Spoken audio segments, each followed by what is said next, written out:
নমস্কার, আমি নিবেদিতা। শুধুই গল্প নিবেদিতা চ্যানেলে আমার সকল শ্রোতা বন্ধুকে স্বাগত জানাই। অনুগ্রহ করে চ্যানেলটি সাবস্ক্রাইব করবেন। গল্পটি ভালো লাগলে লাইক ও শেয়ার করবেন। আপনার একটি লাইক আমার কাছে অশেষ মূল্যবান। আপনার একটি সাবস্ক্রিপশন আমাকে পরের গল্প লিখতে উৎসাহিত করে। আপনাদের অমূল্য মতামত জানাতে অবশ্যই ভুলবেন না। আমার আজকের নিবেদন একটি ছোট গল্প। সত্যি কি জিন? আসুন গল্পটি শোনা যাক। বাণী বসে বসে টিভি দেখছিল। ঘরে আর কেউ ছিল না। ওর পছন্দের সিরিয়াল দেখছিল। বাণীর বয়স 35-36 হবে। ও লোকের বাড়িতে কাজ করে, পরিচারিকার কাজ। বাসন মাজা, ঘর মোছা, ওয়াশিং মেশিন থেকে কাপড় বের করে মেলে দেওয়া, কারো বাড়িতে আবার সবজি কাটা, আটা মাখা, রুটি করা। সারাদিন হাড় ভাঙা খাটুনি চলে। ওর বয়স 35-36 হলে কী হবে? গ্রামের মেয়ে, অল্প বয়সে বিয়ে হয়েছিল। সেই কোন বয়সে? তখন বোধহয় 16-17 বছর বয়স। তারপর 2 বছর যেতে না যেতেই বাচ্চা। তার 2 বছর পরে আবার আরেকটি মেয়ে। 2টি মেয়ে জন্মাবার পর খাওয়ার মুখ বাড়ল। কিন্তু গ্রামের সীমিত আয়ে সংসার চলতো না। গ্রামে ওর বরের কাজেরও ঠিকঠাক জোগাড় হচ্ছিল না। তাই শহরে চলে আসে। শহরে আসে যখন প্রথমে বাচ্চা দুটোকে মায়ের কাছে রেখে আসে। তখন বড় মেয়েটির বয়স 7 আর ছোটটি 5। ওর যে বয়সে বাচ্চা হয়ে গেছে তখন শহরের মেয়ে হলে কলেজে পড়ার বয়স হতো হয়তো। ওরা খাবার জোটানোর তাগিদে শহরে আসে। গ্রামে ওদের মাথা গোঁজার ঠাঁই ছিল। চাষের অল্প জমি ছিল, সংকুলান হতো না। তাই শহরে আসা। ওরা স্বামী স্ত্রী চলে আসে। একটা ঘর ভাড়া নেয় গড়িয়ার ভেতর দিকে। ওর স্বামী রাজমিস্ত্রির কাজ জানত। আজকাল ফ্ল্যাটের দৌলতে রাজমিস্ত্রিদের কাজের অভাব হয় না। আর পরিচারিকাদের তো সবার দরকার। তাই খাটতে পারলে কাজের অভাব হয় না। দুজনেই খাটতে লাগলো। বাণীর বর যখন যে সাইটে কাজ পায় সেখানেই থাকে। তাই বাণী একা থাকতে সাহস করে না। সে তার ছোট মেয়েকে নিয়ে চলে আসে গ্রাম থেকে। এখানে স্কুলে ভর্তি করে দেয়, টিউশনি পড়তে পাঠায়। বড়টা গ্রামে মার কাছে থাকে, সেখানেই স্কুলে যায়। বাণীর অবস্থা এখন ভালো। তার ঘরে ফ্রিজ আছে, গ্যাসে রান্না করে, টিভি দেখে সন্ধ্যার সময়। মেয়ে টিউশন থেকে আসে সন্ধ্যাবেলা। মা মেয়ে একসাথে খায়। সপ্তাহে একদিন ওর বর বাড়ি আসে। বাণী খুব সুখী এখন। বাণীকে দেখতে সুন্দর, বেশ লম্বা দোহারা চেহারা, চোখ দুটো টানা টানা, খুব চটপটে মেয়ে, কথাবার্তা সুন্দর। আমার বাড়িতে ও তখন কাজ ধরেছে। একদিন হঠাৎ কাজে আসলো না। আমি ভাবলাম ও তো এমনি করে না, নিশ্চয়ই ফোন করবে। ওর বাড়ি উত্তর 24 পরগনার কোনো একটা গ্রামে। ফোন করলাম, নট রিচেবল বলছে। ভাবছি কী করে খবর পাবো। 2 দিন 3 দিন হয়ে গেল, বাণীর কোনো পাত্তাই নেই। আমাদের আবাসনে ও কয়েকটা বাড়িতেই কাজ করে। সবাই সবাইকে জিজ্ঞেস করছে, কেউই সদুত্তর দিতে পারছে না। টানা 7 দিন পর বাণী ফিরল। ওর বর আর ছোট মেয়ে রিনাও ফিরল। বাণী কাজে আসলো।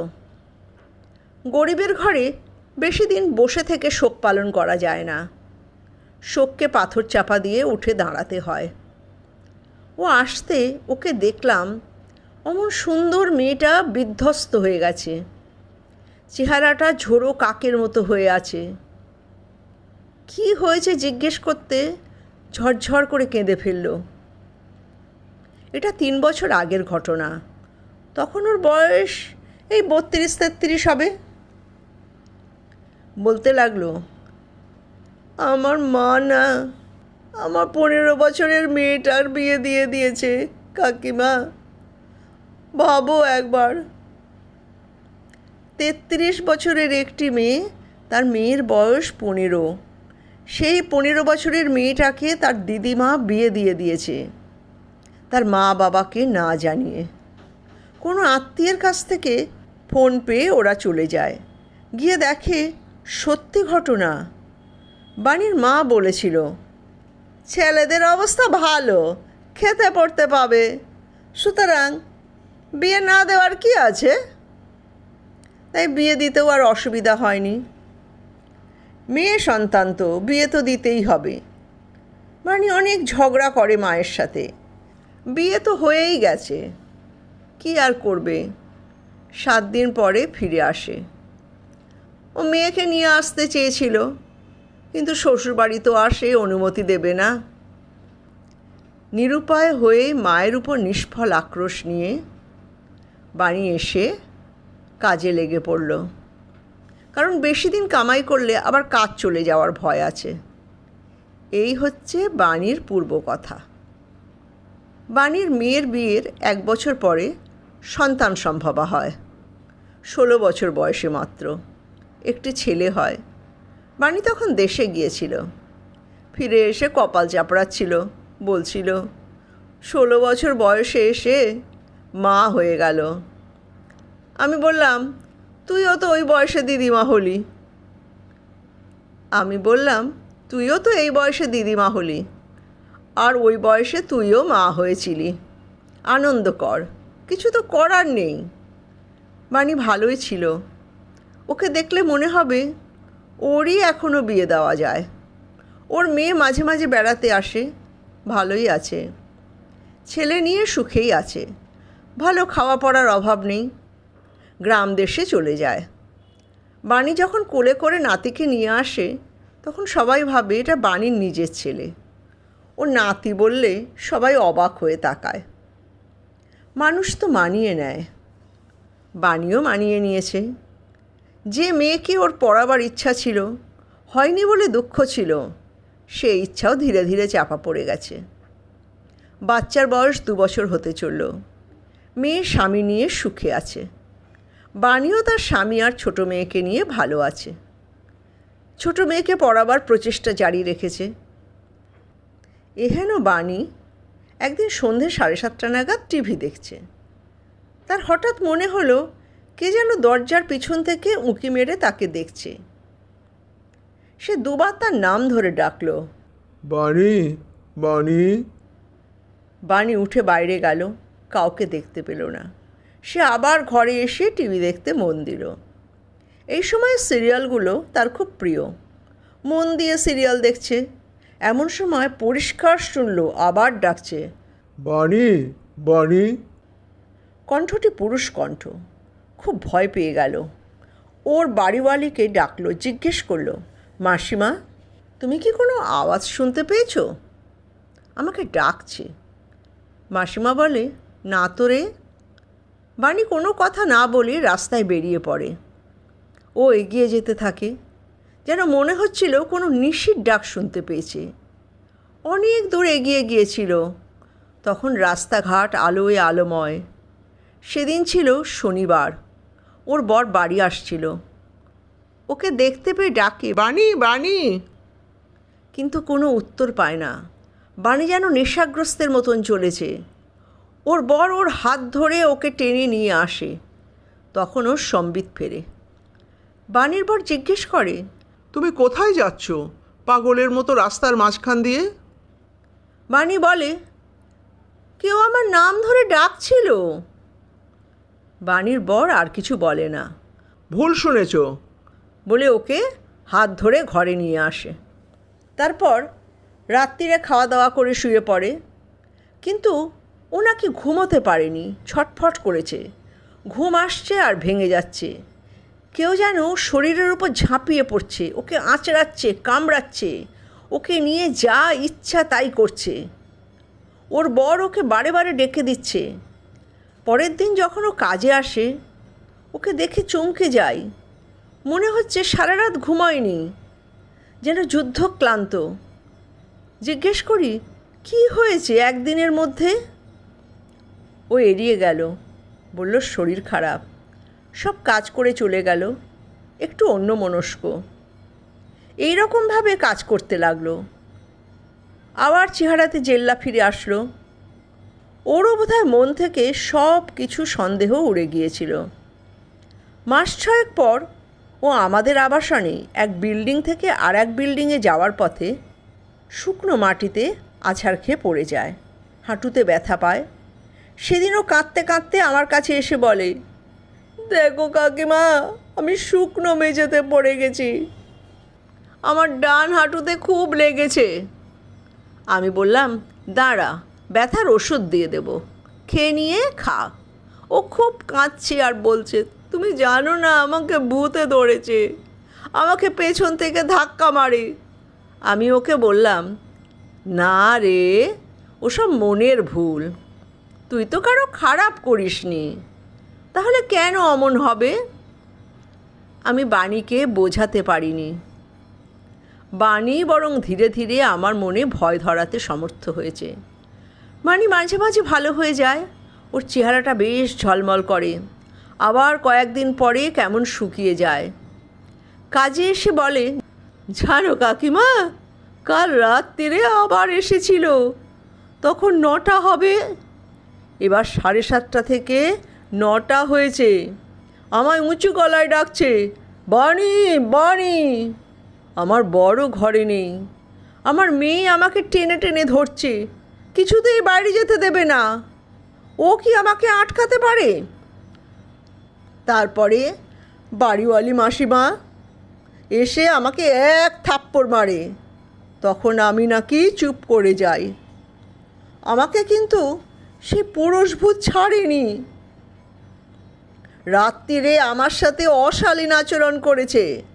আমি বুঝতে পেরেছি, আমি চিৎকার করছিলাম, কিন্তু ও আমাকে ছাড়ছিল না। আমার শিক্ষিত মন বলছিল এটা কোনো মনস্তাত্ত্বিক ব্যাপার, কিন্তু ওদের বোঝানো দুঃসাধ্য। ও গ্রামে চলে গেল, ওখানে কোনো ওঝাকে দেখালো। ওর ভাইয়ের বউ নাকি ওকে একজন বড় ওঝার কাছে নিয়ে গিয়েছিল। ও আর ওর ভাইয়ের বউ যখন যায় তখন গোটা রাস্তা ওদেরকে কেউ ভয় দেখিয়েছে। বাণীকে নাকি কেউ চেপে ধরেছিল দুপাশ দিয়ে। ওর কানের কাছে কেউ বলছিল, ওঝার কাছে গেলে তুই মরবি, তোকে কেউ বাঁচাতে পারবে না। কথাটা যেন হিস হিস করে বলছিল। গ্রামের মাঠে খোলা হাওয়ায় কেটে কেটে কানে আসছিল। যেভাবেই হোক ওরা গুনিনের কাছে পৌঁছয়। গুনিন ওকে দেখে বলে, তোমাকে জিনে ধরেছে, ছাড়ানো খুব মুশকিল, বলে ওকে অনেক ঝাড়ফুঁক করে, তারপর একটা মাদুলি ওর হাতে পরিয়ে দেয়। বাণী বলছিল ওরা ফেরার সময় নাকি প্রচণ্ড ঝোড়ো হাওয়া বইছিল, জোরে জোরে, কেউ যেন ওদের দিকে তেড়ে তেড়ে আসছিল, আর রাগে গড় গড় করে বলছিল, বাঁচবি না, কিছুতেই বাঁচবি না। ওরা বাড়ি ফিরে দেখে ওর ভাইয়ের ছোট্ট মেয়েটা, যাকে ওরা মায়ের কাছে বাড়িতে রেখে গিয়েছিল, তার ধুম জ্বর, সে নাকি জ্বরের তারসে কাঁপছে। বাণীর মা ছেলের বউকে বলছিল, তোমাকে কে বলেছিল বাণীকে গুনিনের কাছে নিয়ে যেতে? দেখলে তো মেয়েটার কি অবস্থা করেছে।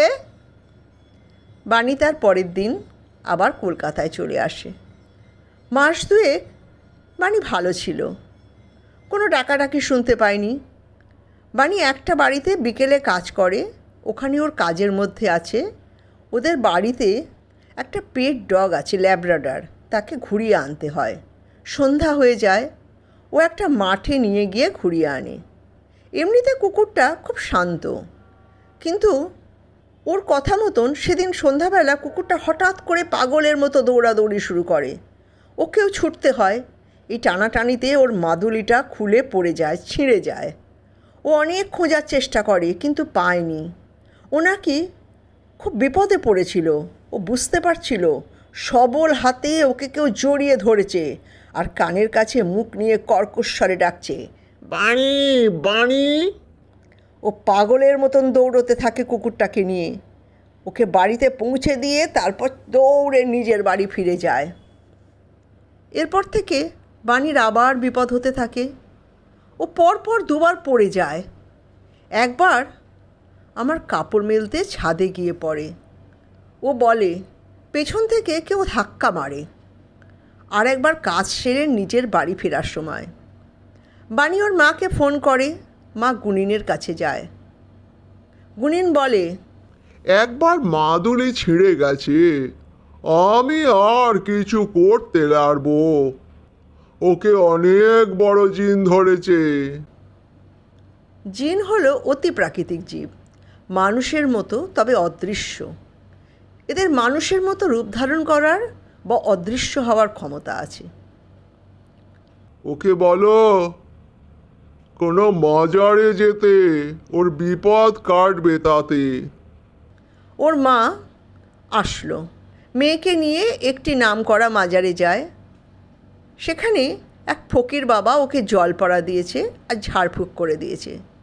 সেই জল পড়াটা ও খায়, বলে ভালো আছে। এখন নাকি ডাকটা অনেক কমে গেছে। অবরে সবরে আসে, তবে ওকে আর চেপে ধরে না। প্রতি সপ্তাহে শনিবার করে গিয়ে ও জল পড়া নিয়ে আসে। আবার 2 মাস ভালোই ভালোই কাটলো।